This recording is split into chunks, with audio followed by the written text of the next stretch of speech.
Tuhan Allah Bapa di surga, Bapa dalam Tuhan Yesus Kristus, kami bersyukur kepadamu pada pagi hari ini. Kami boleh berkumpul dalam persekutuan embun pagi di Zoom. Kami sudah memuji-muji Tuhan melalui Bapak Weles Ang. Dan selanjutnya kami akan mendengarkan firman Tuhan. Mohonlah Tuhan menyiapkan hati kami semua untuk dapat menerima firman Tuhan yang suci, sehingga kehidupan kami selalu dibaharui oleh firman-Mu. Berkati kami semua yang membaca Alkitab dan yang akan memberi renungan sesuai dengan firman Tuhan yang akan dibacakan. Kami mohon Tuhan memberkati. Terima kasih Tuhan, kami sambut firman-Mu dalam nama Tuhan Yesus Kristus. Amin. Amin. Terima kasih Pak Kayan. Ibu Veronica membacakan Mazmur 22 ayat 1 sampai 32, Mazmur 22 ayat 1 sampai 32. Pak Apul membacakan 1 Korintus 10 ayat 1 sampai 33. 1 Korintus 10 ayat 1 sampai 33. Silakan Bu Veronica. Mazmur 22 ayat 1 sampai 32. Untuk pemimpin biduan, menurut lagu Rusa di Kala Fajar, Mazmur Daud. Allahku, Allahku, mengapa engkau meninggalkan aku? Aku berseru, tetapi engkau tetap jauh dan tidak menolong aku. Allahku, aku berseru-seru pada waktu siang, tetapi engkau tidak menjawab. Dan pada waktu malam, tetapi tidak juga aku tenang. Padahal engkaulah yang kudus yang bersemayam di atas puji-pujian orang Israel. Kepadamu nenek moyang kami percaya. Mereka percaya dan engkau meluputkan mereka.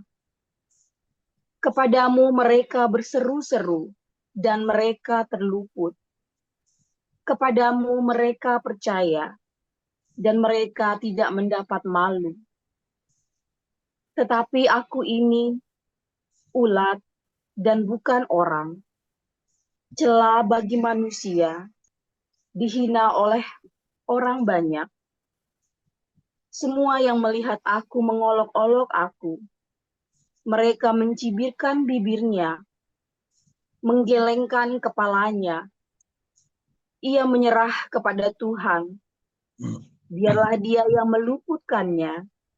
Biarlah dia yang melepaskannya. Bukankah dia berkenan kepadanya?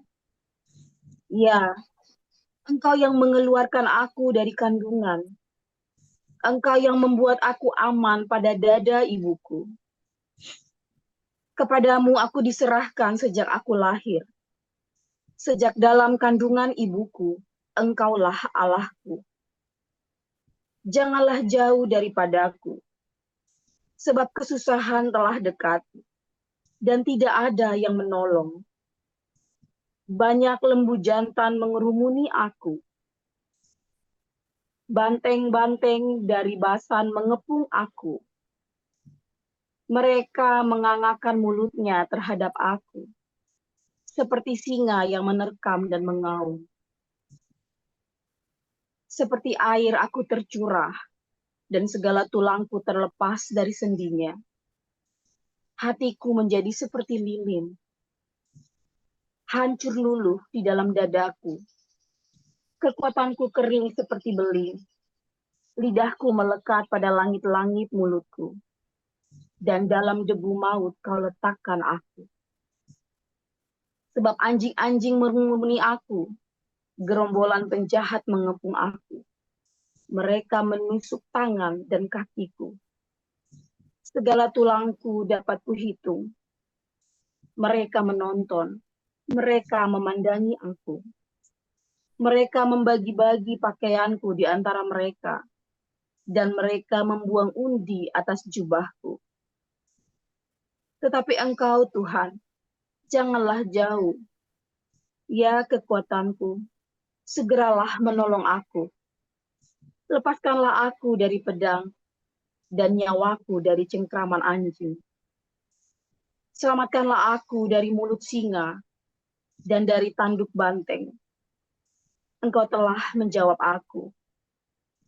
Aku akan memasyurkan namamu kepada saudara-saudaraku dan memuji-muji engkau di tengah-tengah jemaah. Kamu yang takut akan Tuhan, pujilah Dia. Hai segenap anak cucu Yakub, muliakanlah Dia dan gentarlah terhadap Dia. Hai segenap anak cucu Israel. Sebab Ia tidak memandang hina ataupun merasa jijik kesengsaraan orang yang tertindas, dan Ia tidak menyembunyikan wajahnya kepada orang itu. Dan Ia mendengar ketika orang itu berteriak minta tolong kepadanya. Karena engkau, aku memuji-muji dalam jemaah yang besar. Nazarku akan kubayar di depan mereka yang takut akan Dia. Orang yang rendah hati akan makan dan kenyang. Orang yang mencari Tuhan akan memuji-muji Dia.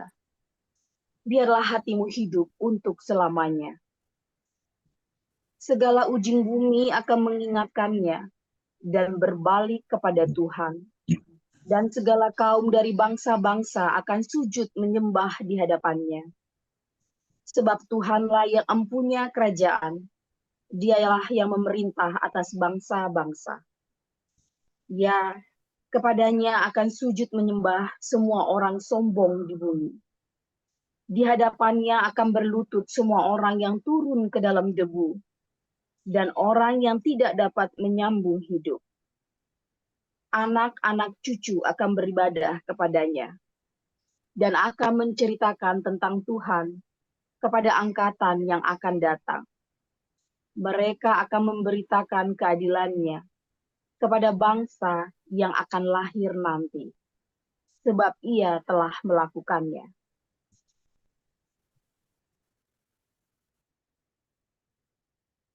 Satu Korintus 10. Aku mau supaya kamu mengetahui, saudara-saudara, bahwa nenek moyang kita semua berada di bawah perlindungan awan dan bahwa mereka semua telah melintasi laut. Untuk menjadi pengikut Musa, mereka semua telah dibaptis dalam awan dan dalam laut. Mereka semua makan rohani yang sama. Dan mereka semua minum minuman rohani yang sama. Sebab mereka minum dari batu karang rohani yang mengikuti mereka. Dan batu karang itu ialah Kristus. Tetapi sungguh pun demikian, Allah tidak berkenan kepada bagian yang terbesar dari mereka, karena mereka ditewaskan di padang gurun. Semuanya ini telah terjadi sebagai contoh bagi kita, untuk memperingatkan kita, supaya jangan kita menginginkan hal-hal yang jahat seperti yang telah mereka perbuat. Dan supaya jangan kita menjadi penyembah-penyembah berhala, sama seperti beberapa orang dari mereka, seperti ada tertulis, maka duduklah bangsa itu untuk makan dan minum, kemudian bangunlah mereka dan bersukaria. Janganlah kita melakukan percabulan, seperti yang dilakukan oleh beberapa orang dari mereka, sehingga pada satu hari telah tewas 23.000 orang. Dan janganlah kita mencobai Tuhan, seperti yang dilakukan oleh beberapa orang dari mereka, sehingga mereka mati di pagut ular. Dan janganlah bersungut-sungut seperti yang dilakukan oleh beberapa orang dari mereka, sehingga mereka dibinasakan oleh malaikat maut. Semuanya ini telah menimpa mereka sebagai contoh dan dituliskan untuk menjadi peringatan bagi kita yang hidup pada waktu di mana zaman akhir telah tiba. Sebab itu siapa yang menyangka bahwa ia teguh berdiri, hati-hati supaya ia jangan jatuh. Pencobaan-pencobaan yang kamu alami ialah pencobaan-pencobaan biasa yang tidak melebihi kekuatan manusia. Sebab Allah setia dan karena Ia tidak akan membiarkan kamu dicobai melampaui kekuatanmu. Pada waktu kamu dicobai, Ia akan memberikan kepadamu jalan keluar sehingga kamu dapat menanggungnya. Karena itu, saudara-saudaraku yang kekasih, jauhilah penyembahan berhala. Aku berbicara kepadamu sebagai orang-orang yang bijaksana. Pertimbangkanlah sendiri apa yang aku katakan. Bukankah cawan pengucapan syukur yang atasnya kita ucapkan syukur adalah persekutuan dengan darah Kristus? Bukankah roti yang kita pecah-pecahkan adalah persekutuan dengan tubuh Kristus? Karena roti adalah satu, maka kita sekalipun banyak adalah satu tubuh, karena kita semua mendapat bagian dalam roti yang satu itu. Perhatikanlah bangsa Israel menurut daging. Bukankah mereka yang makan apa yang dipersembahkan mendapat bagian dalam pelayanan mezbah? Apakah yang kumaksudkan dengan perkataan itu? Bahwa persembahan berhala adalah sesuatu? Atau bahwa berhala adalah sesuatu? Bukan. Apa yang kumaksudkan ialah bahwa persembahan mereka adalah persembahan kepada roh-roh jahat, bukan kepada Allah. Dan aku tidak mau bahwa kamu bersekutu dengan roh-roh jahat. Kamu tidak dapat minum dari cawan Tuhan dan juga dari cawan roh-roh jahat.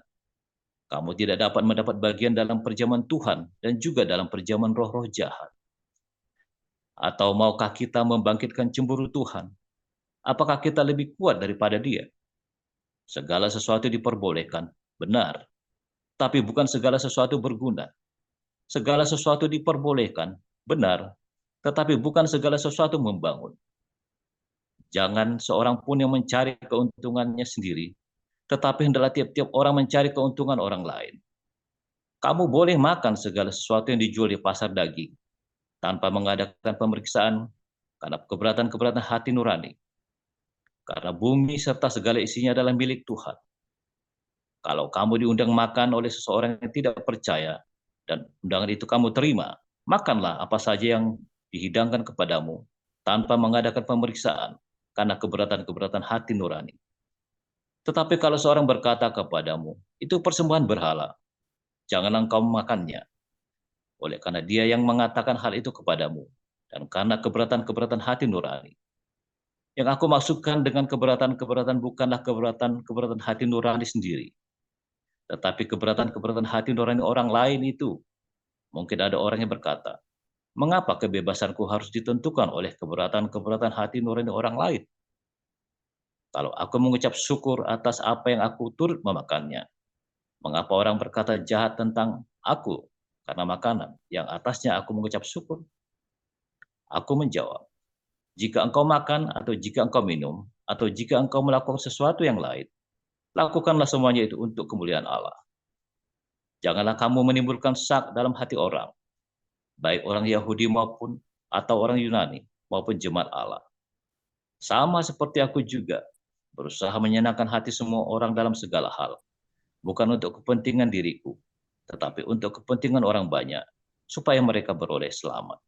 Demikian firman Tuhan. Amin. Terima kasih untuk para lektor. Renungan pada hari ini dengan judul Eli, Eli, jangan lama-lama. Silakan, Pastor Paul.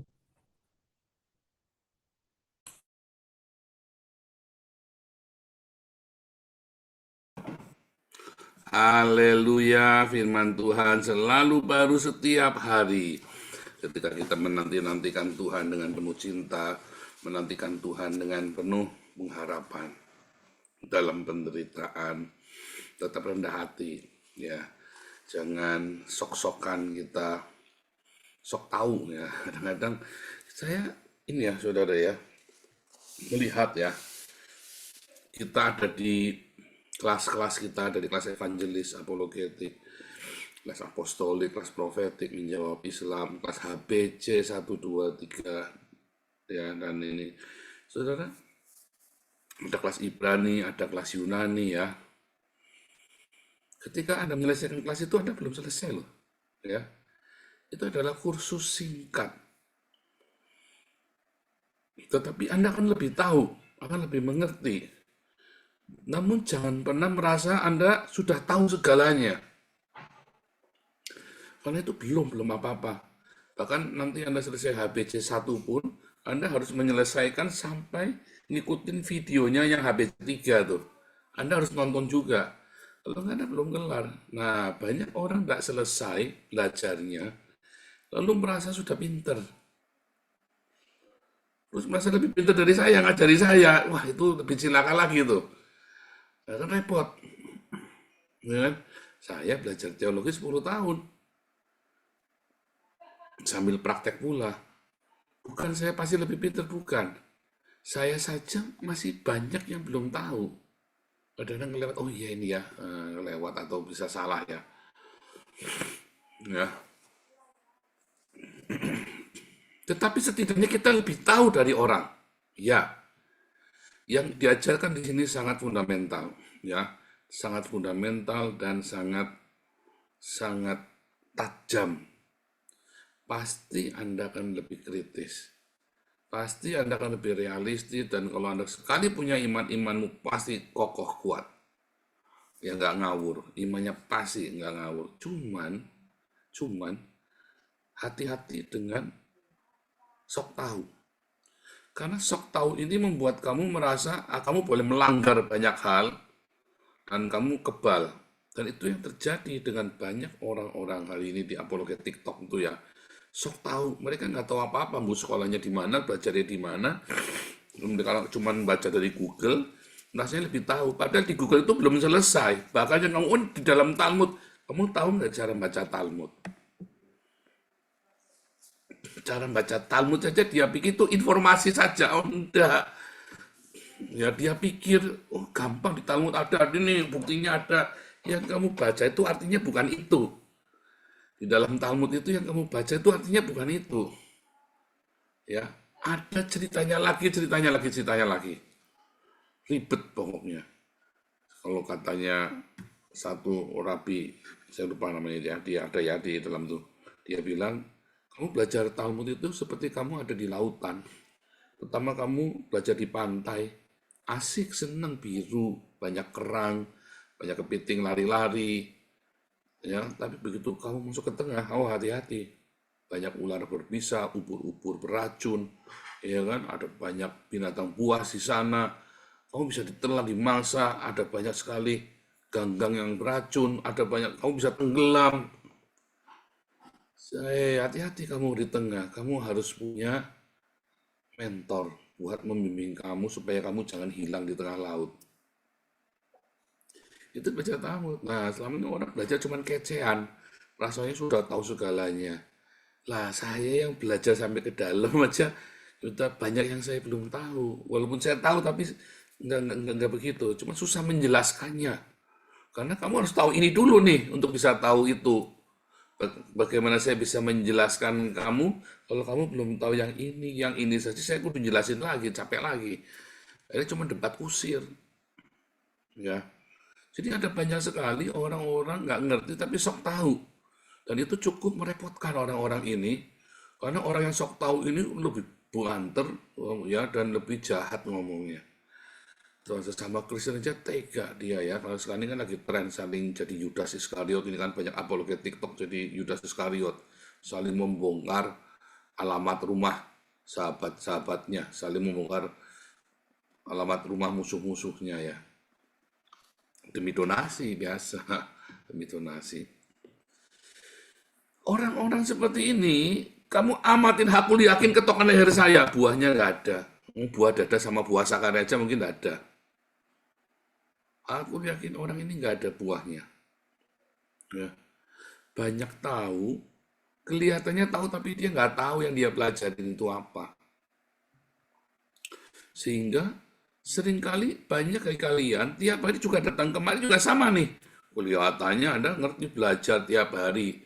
Saya sampai bingung, ini orang udah tahu firman Tuhan dia jadi tiap hari, tapi kok udah ada ininya ya, saya sampai nggak ada empatinya sama sesama ya. Ada yang meninggal juga masa bodoh, ya kan? Anda tahu nggak kalau orang kepaten itu repot? Siapa di sini pernah kepaten? Semuanya mesti pernah ya, rumahnya pasti ada yang pernah meninggal. Repotnya minta ampun, kamu jangan pikir orang kepaten itu nggak repot. Ya, orang kepaten itu lebih repot daripada orang punya anak lahir. Ya. Sehingga kalau orang kematian itu jangan sampai Anda tidak datang. Jangan sampai nggak bisa besuk, diutamakan. Bahkan Alkitab berkata, lebih baik kamu pergi ke rumah duka daripada ke rumah pesta.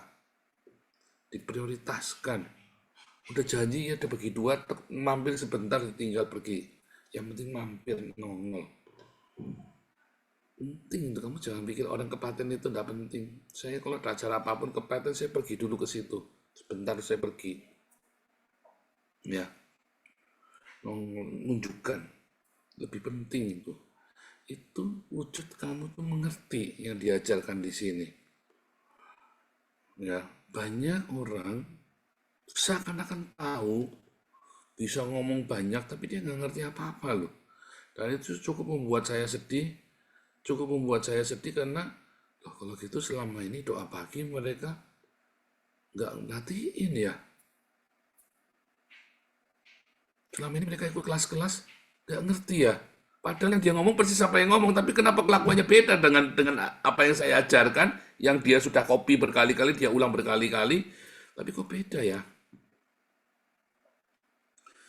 Kok beda hasilnya? Nah, itu memang membuat saya sedih ya. Cuman saya pikir, apa saya salah ya cara ngajarinya ya? Cuman saya baru ngerti ya, iya. Semua pengajaran itu, kamu semua teori yang kamu punya, itu belum selesai sampai kamu melakukannya. Mau Anda belajar sekuler, mau belajar apapun, fisika, kimia, matematika, itu cuma teori saja. Begitu suruh ngitung cara bangun rumah, ambruk. Iya kan? Saya pernah ya, saya kan kuliah saya pertanian, nilai saya kan bagus ya kan. IPK saya di atas 3 ya. Ya nggak cum laude aja 3, karena saya sambil kerja, sambil tidur, saya kuliah itu sambil kerja, sibuk sekali ya. Tinggal tidur tuh gampang kuliah pertanian itu. Waktu saya praktek ada teman minta tolong, ini jeruk saya gimana nih, tanaman jeruk saya punya tanaman jeruk 5, kenapa nggak berbuah? Gampang itu, kasih kapur. Ya saya minta kasih kapur.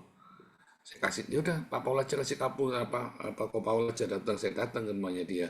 Saya masih baru lulus itu ya, baru selesai wisuda. Saya jadi full timer juga di gereja. Cuma saya iseng kasih kapur. Saya lupa, kasih kapurnya kebanyakan saudara, dan lupa tak siram. Besoknya dia laporan, oh Paul mati kabeh. Loh, mati kabeh. Loh lulus, saya baru lulus. Teorinya. Tapi lupa praktek itu kamu perlu dilatih setiap hari. Itu beneran ya, saya ngapurin jeruk itu kan supaya berbuah itu ya. Mati. Saya sampai merasa bersalah, itu jeruk kesayangan dia bilang, waduh, dia ngerawatnya 2 tahun sama saya tak bunuh dalam waktu 1 malam, saya bunuh 5-5-nya. Kejam sekali. Satu keluarga itu saya bunuh semua. Itu ya 5 ya, jeruknya 5 itu ya, kakak beradik saya bunuh semua. Mati semua, tidak ada bersisa, coba bayangin. Coba tak siram kan, itu udah bisa, udah kelamaan, keracunan dia kebakar kan, panas kan. Waduh, disjantenan. Saya sampai merasa bersalah, Om, minta maaf ya Om. Ini kayaknya kemarin kebanyakan, aku lupa, itu tuh harusnya cuma 1 sendok makan. Tapi waktu itu saya pede, langsung tak pakai tangan begini, tak lempar begitu. Itu masih kecil, kalau itu pohonnya gede, 1 jumput begini lempar.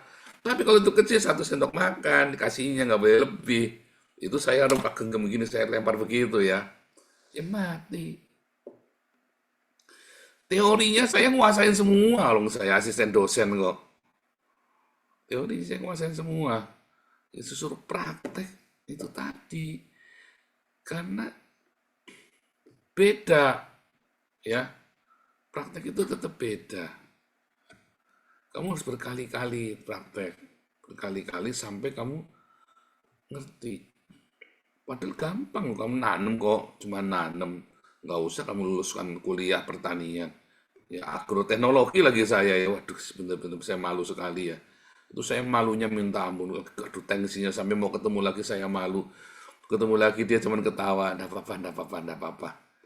Iya, ketemu lagi, enggak apa-apa, enggak apa-apa, enggak apa-apa. Tapi ngomongnya enggak apa-apa terus kan jadi apa-apa sayanya kan. Dia ngomongnya enggak apa-apa terus.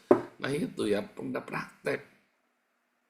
Udah lulus, IP-nya di atas 3. Asisten dosen loh saya loh. Ya, hampir semua mata kuliah yang 4 SKS itu saya pasti asistennya. Sampai saya ngasistenin angkatan, saya kan angkatan 93. Saya bisa ngasisteni angkatan 90, 91, 92, itu bisa masuk kelasnya saya loh. Saya bisa ngasisteni mereka. Jadi mereka itu minta nilai sama saya jadinya ya. Karena semua kelas itu saya masukin semua. Jadi asisten semua. Ya karena bukan karena pintar, karena cari duit saya. Ya kan, mau susah apapun saya tak masukin saya jadi asistennya di sana.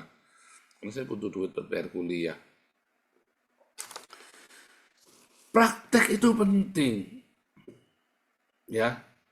Mengapa ketika kamu masuk di dalam pencobaan, padahal ilmunya kamu banyak, kamu sudah ikut kelas evangelis, apologetik, udah sampai semua kelas kamu ikut.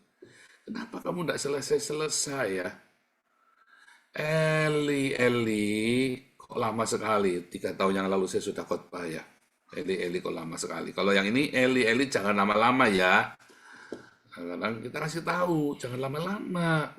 Mengapa kamu bisa lama? Kenapa bisa lama? Karena kamu punya teori, bahkan waktu kamu praktek teori tidak kamu lihat. Kamu langsung hajar saja di dalam penderitaanmu pakai feelingmu sendiri. Padahal sudah diajarin. Kalau bertengkar, jangan kamu buka mulut nyelekin lawan kamu ya. Kalau lagi musuhan, kamu harus ngampuni ya. Kalau lagi difitnah, kamu klarifikasi sekali saja, jangan bolak-balik klarifikasi. Kayak Rudi Yohanes itu kan bolak-balik klarifikasi itu kan. Akhirnya kan bertengkar. Itu semua apologet itu kalau sok-sokan klarifikasi, bolak-balik klarifikasi. Duit serupiah juga klarifikasi. Klarifikasi itu hanya sekali. Kalau bertengkar, gak usah buka aibnya orang, alamatnya orang. Ya, yang jelek-jelekin lawan pertama kali itu pasti yang kalah. Walaupun kamu benar, karena kamu jelek-jelekin lawan, kamu pasti kalah. Sudah diajarin cara bertengkar yang baik. Bandel ya bertengkar masih saja ngomong kemana-mana. Kalau kamu difitnah, gak usah, aku difitnah, kurang ajar, aku difitnah, gak usah marah-marah. Teorinya dia punya. Kalau lagi waras, dia bisa berteori. Begitu jreng praktek lupa semua teorinya. Ini kan kamu masalah tambah lama tambah ruwet. Udah gitu kamu praktek kan mau praktek teorimu mulai dari mana coba prakteknya? Ya sudah langsung selesaikan saja, ampuni. Ya sudah lepaskan. Wih sudah terlanjur begini. Ya udah terlanjur ini tambah dalam akhirnya. Pokoknya dilepasin cepet-cepet udah ngerti. Saya mah begitu sadar saya salah. Wih saya responnya salah. Saya harus cepetan bersih. Diam. Aku bilang sama anak, ingetin aku ya kalau gitu kamu supaya aku jangan bales. Ingetin. Masalahnya bales bukan aku jengkel, tapi bales itu sudah refleks pengen bales. Mulut itu pengen bales, apalagi saya doyan ngomong. Disengkol diomongin. Itu ya saudara ya. Tahu teorinya tahu semua, cuman kapan ngeluarin prakteknya kamu lihat ya. Saya balik lagi belajar ya sama papi saya. Papi saya itu jago kungfu ya. Terus ada satu yang jago karate. Di Tegal itu ya ada cowok jago karate. Wah dia sesumbar. Wah begini begono ya. Ini jago karate sudah sabuk hitam dan berapa gitu ya. Ya papi datang dihajar sama papi saya. Dang. Papi nggak pakai ilmu kungfu jadi ya saudara ya. Kalau kungfu itu kan bukan masalah belajar, tapi melatih setiap tangannya. Jadi, kamu kalau belajar kungfu yang beneran, itu pasti praktek. Karena kamu bikin bakmi aja, kamu tangannya gini terus, itu namanya kungfu tuh. Kamu nyacak, bikin tata tuh, masak ini, kamu konsisten begitu, namanya kungfu. Itu namanya jurus. Jadi, caranya kamu itu namanya jurus. Jadi, mau nggak mau, kamu langsung praktek. Nah, itu kalau kungfu yang bener ya. Tapi kungfu-kungfu yang belakangan ini kan teori semua. Kayak saya kan kungfunya teori. Wah jurus ini tantu itu teori. Pada waktu kelai itu nggak ada yang keluar itu yang begitu terus lupa. Nah ini jago karate sabuk hitam. Begitu kelai sama papi saya nggak ada yang keluar ilmunya digebuki saudara masuk rumah sakit. Berkenal di Tegal sabuk hitam digebuki ya. Masuk rumah sakit. Nggak ada yang kepake. Kamu gelut itu ya polisi itu apapun. Begitu kelahi, kamu pikir kayak di film-filmnya itu, apa filmnya sampai itu yang lagi terkenal itu saya lupa tuh, Joe Taslam itu ya, Taslam itu. Nggak ada gitu nggak ada, bohong semua. Tapi kalau kamu sering praktek, jeder, sering kelahi di jalan, ya jadi, nggak pakai teori. Karena kamu sering kelahi, tapi kamu tahu latihannya. Kamu belajar apa lagi? Itu semua kamu kudu praktek. Kalau kamu tidak praktekkan, apapun, kamu pasti lupa. Makanya Tuhan kasih kamu kesempatan buat praktek kecil-kecil. Penderitaan dalam hidupmu, fitnahan, pencobaan, masalah. Padahal udah di tanah perjanjian tetap ada. Kamu tetap harus latihan berperang. Sebab Tuhan izinkan suku-suku itu tinggal di sana untuk kamu tetap kuat di dalam Tuhan. Praktek. Karena kamu diajari firman Tuhan terus nggak praktek-praktek, begitu jeder latihan perang, mati kabeh.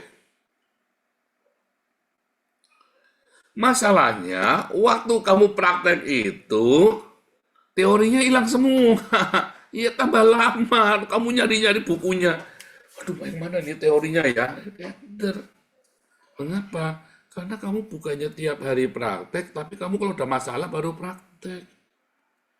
Harusnya tiap kali kamu, dia tiba-tiba difitnah, dia tiba-tiba kamu ada masalah, dia tiba-tiba ada konflik, kamu harus praktek cinta kasih. Kamu praktek diakonia, praktek mengampuni, kamu harus praktek terus mengucapkan berkat, praktek bilang Jehovah Jireh. Sekalipun kamu sudah di tanah perjanjian, setiap hari saya praktek Jehovah Jireh. Ya kan? Nah, saya bisa tinggal telepon, ya kan? Utomo, aku butuh duit, tolong kirim dulu Pak. Pasti dikirim. Utomo itu kalau saya telepon. Kenapa kasihan Pak Paul kirim duit? Tapi saya nggak akan nelpon, saya kudu praktek Jehovah Jireh teriak. Praktek. Begitu benar-benar suatu hari ada kebutuhan besar. Tenang. Jehovah Jireh. Ayo yang Jehovah Jireh. Jehovah Jireh, ayo yang Jehovah Jireh yang. Oh, Jehovah Jireh. Jehovah Jireh terus. Hari ini siapa yang mau datang ya, kita udah mikir ini udah pergantian musim. Jehovah Jireh, orang banyak, datang 50 saudara tadi ya. Ibadah tadi, Jehovah Jireh, bahkan kita mau datangin orang saja, Jehovah Jireh, Tuhan sediakan jiwa-jiwa datang. Tiap hari kita praktek. Sampai suatu hari kita perlu perkara besar, kita sudah tahu. Makanya, kenapa kamu doanya nggak dijawab-jawab? Eli, Eli, jangan lama-lama ya jawaban doanya. Lama, karena kamu tidak tahu bagaimana cara berdoa. Kamu tidak tahu doa yang dijawab itu seperti apa. Eli, Eli, jangan lama-lama ya, ya tak jamin lama. Karena kamu nggak tahu doamu penuh dengan hawa nafsu kok. Padahal sudah diajarin, jangan berdoa dengan hawa nafsu.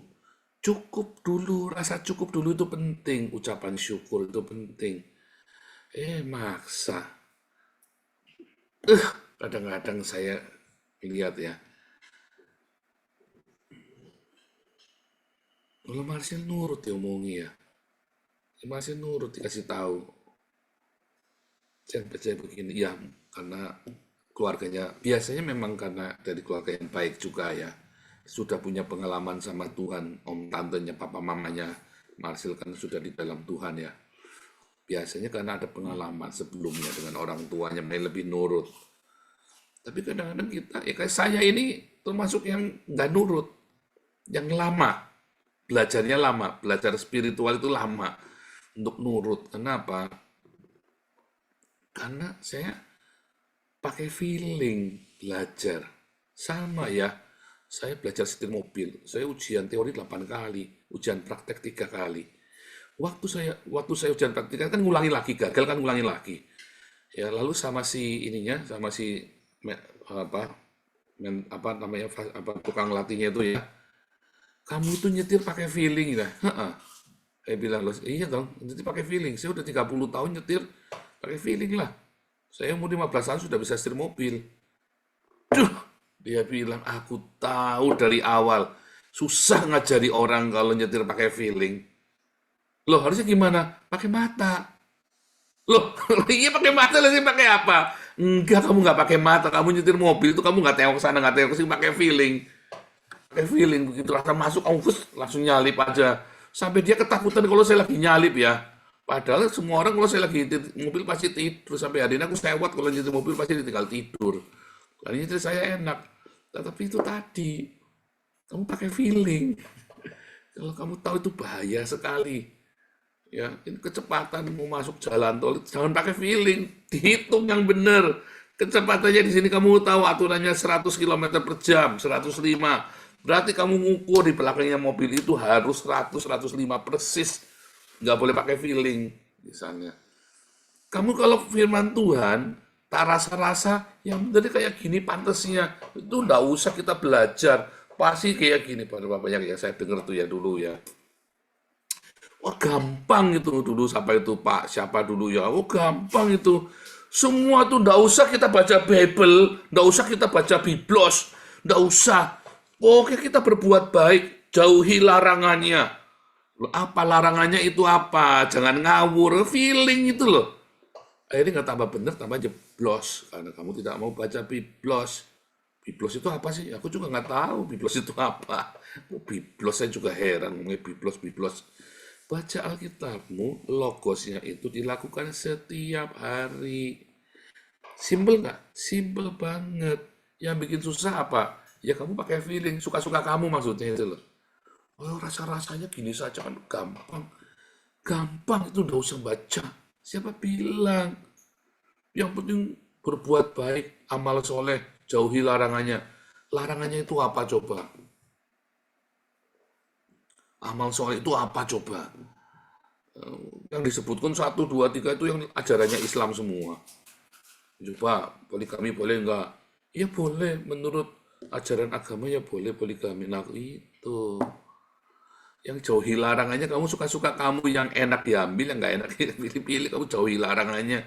Makan babi boleh nggak? Boleh, makan babi boleh. Loh kamu kok poligami boleh? Yang boleh makan babi orang Kristen. Orang Islam nggak boleh makan babi, berarti kamu nggak boleh poligami.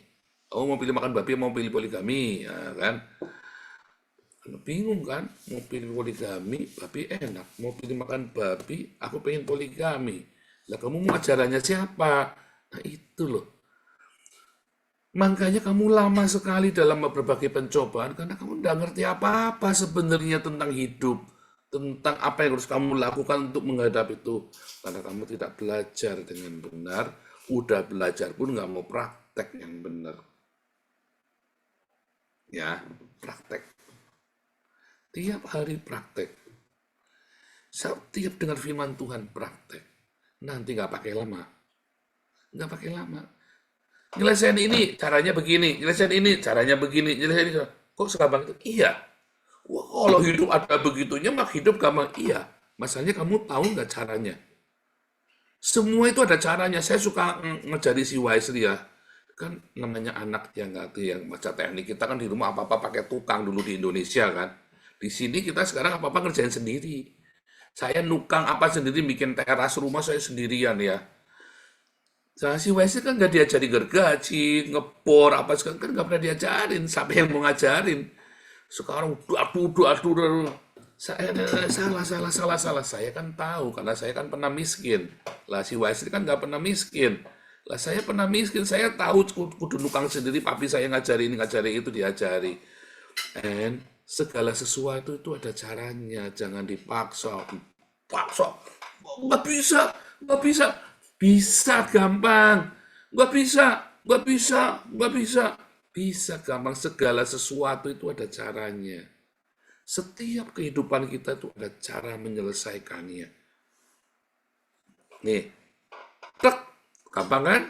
Sodok, tek, masukin pinnya, tek, borin pasang, gampang kan?